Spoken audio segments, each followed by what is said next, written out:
The new major intersection closure to tell you about today, Bloor Street West and Spadina Avenue will be shut down for the week for construction. Chris Glover is at the intersection. So what are you seeing there, except for a whole bunch of, I don't know, what's going on behind you there, Chris?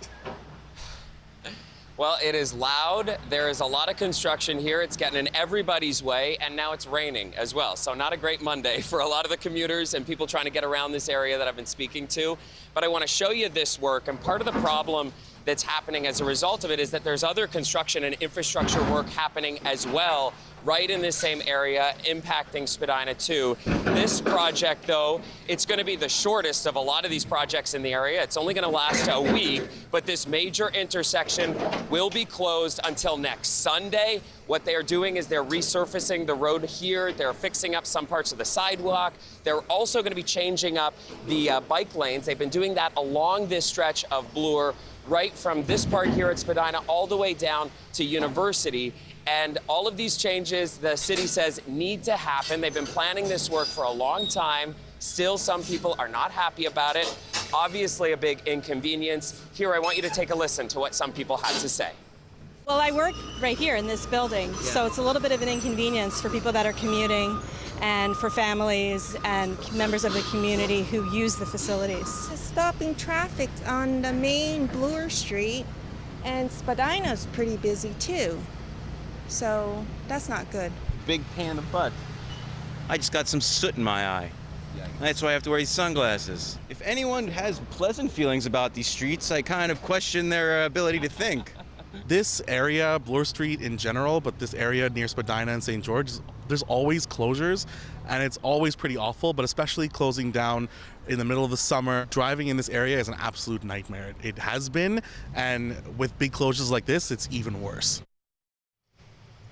An absolute nightmare. That's how some people are describing it. And you heard some of those people there talking about how it's not just this project and it's not just right now. Spadina, for a lot of people, has been a problem for a long time, a lot of years, in fact.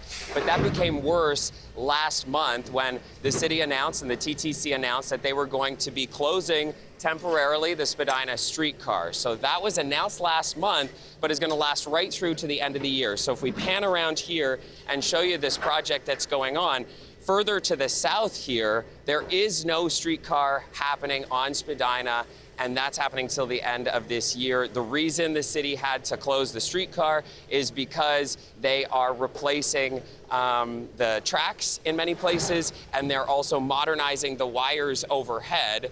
And in order to do that work, they needed to get the streetcars out of there, so buses are going instead. The buses are carrying people from the south end all the way up here to Spadina Station.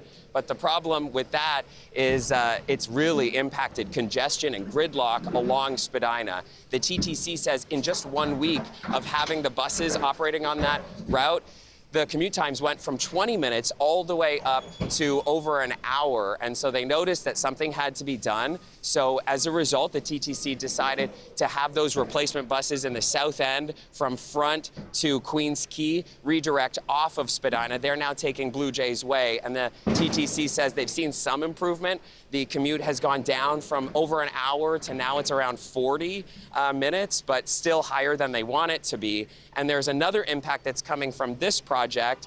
Those buses obviously cannot come here to Spadina station given this closure here, but what they're doing instead is they're having those buses that come up along Spadina, they're going over to St. George. Now, all of this work obviously is a big inconvenience. You heard some people there quite mad about it, but other people that I spoke to today said that they were happy to at least see that infrastructure work like this is happening. They hope that it will lead to a better city. I want you to listen to some people who had a bit of a rosier impression of what they were seeing this morning.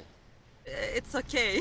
Not, yes, not you don't problem. mind about the road being closed, the time it took, it's all good. No, this is very okay. Everything good. I think that everyone is too angry all the time. Yeah. both cyclists and people in cars.